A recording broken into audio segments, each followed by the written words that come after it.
is Mel Joan Dizon.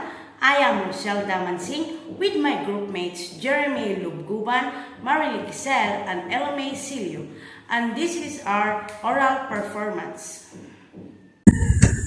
Good morning, everyone. Especially to Ma'am Mel Joan Dizon. Good morning. I am Marilee Giselle, a second year college, Base A Agronomy. And for today's video, I am going to make a video performance in CAF2 or BOTANY, discussing the steps of scientific method together with their concrete example.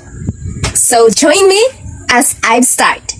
But before I start, let me allow to share you a short information about scientific method. Scientific method is the method of research which a problem is identified, relevant data are gathered, a hypothesis formulated from this data, and the hypothesis is empirically tested. Scientific method has 5 steps: the observation, question, hypothesis, results, and conclusion. But I will just discuss the 2 steps of scientific method which are assigned to me. And these are the observation and question. Observation. Observation is the first step of the scientific method. It is about something that attracts you or interests you. The question you formulated should tell what it is that you are trying to accomplish. And stating your question should be as specific as possible.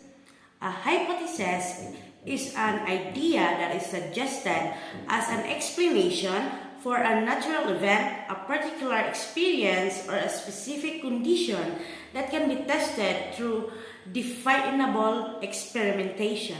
It states the purpose of your experiments, the variable used, and the predicted outcome of your experiments. It is important to note that a hypothesis must be testable. That means that you should be able to test your hypothesis through experimentation. Experiment. Once you've developed a hypothesis, you must design and conduct an experiment that will test it. You should develop a procedure that states very clear by how you plan to conduct your experiment. It is important that you include and identify a controlled variable or dependent variable in your procedure. Result are where you report what happened in experiment that you conclude detailing all observation and data made during your experiment. Most people find it easier to visualize the data by charting or graphing the information. Conclusion. This is where all of the results from the experiments are analyzed and determination is reached about the hypothesis. Did the experiment support or reject your hypothesis? Great if your hypothesis was confirmed. If not, try again or consider how you might make your process better. Our concrete example is floating egg in water. Have you ever wondered why some objects float in water and some sink? What is the reason behind this? According to our research, it has something to do with the density of the water and the object. For our hypothesis, anything that has higher density compared to the water will sink into the water. In our experiment, in a glass, we pour half full of fresh water and put slowly the egg. The egg sinks in the bottom of the glass. On the other glass, we pour half full of water and add 3 tablespoons of salt and slowly put egg. The egg floats in the salt water. The reason why the eggs sink in the fresh water is that the density of the egg is higher than the density of the water with no salt or anything else. When salt was added to the fresh water, the density of the water became higher than the density of the egg. That is the reason why the egg float in the salt water. Now, we can accept our hypothesis that anything that is higher density compared to the water will sink into the water. To conclude, everything the heavier the liquid, the greater density. Hello everyone, my name is Jeremy and I'm going to report on the fundamental tenets of scientific method which are the source of information, phenomena that can be studied, constancy and universality, and basis, with examples. Source of information. This implies that the only reliable sources of recognized facts are carefully documented and controlled experiments. In other words, claims made by priests, prophets, or scientists must be verified and supported by evidence before they are accepted.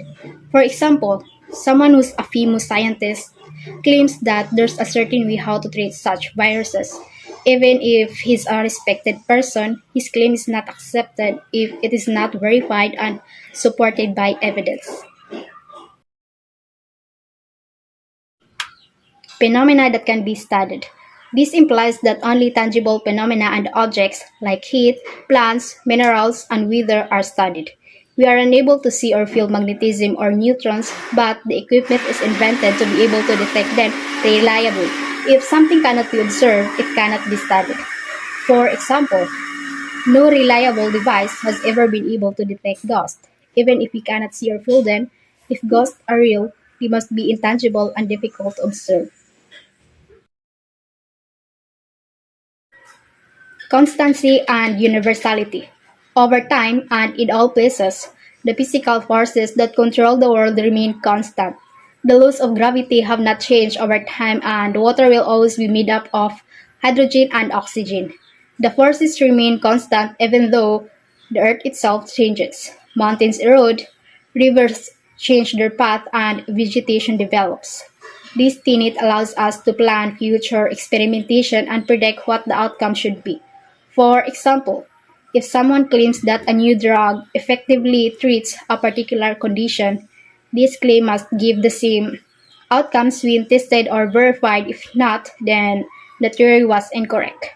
Not the fundamental forces of the world have suddenly changed.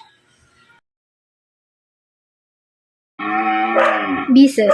Skepticism or the idea that no conclusion should ever be taken as final and should always be open to new evidence is the fundamental basis of the scientific method. No matter how much evidence there is for or against a theory, having some skepticism and being open to new evidence does no harm. For example, the theory that all plants are made up of cells has a ton of supporting evidence and none against it. We assume that plants are made up of cells in all of our study and instruction. However, the idea of skepticism requires that we must be open to changing our minds if new contradictory evidence is presented. That's all, and thank you. Greetings everyone, this is Alame Durancilio, and for today's video, I will give a clear comparison between scientific theory and scientific law. Scientific theory are the best explanations of observation that are based on large body of scientific evidence, enable valid predictions, and have been scientifically tested in many ways.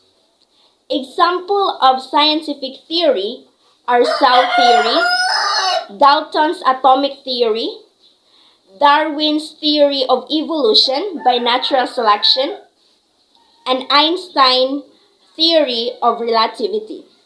While scientific law is a basic principle, generalization, regularity, or rule that holds true universally under particular conditions.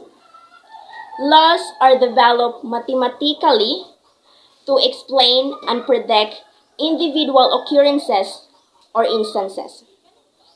Example of scientific law is Newton's law of universal gravitational, which are law of mass, law of acceleration, and law of momentum.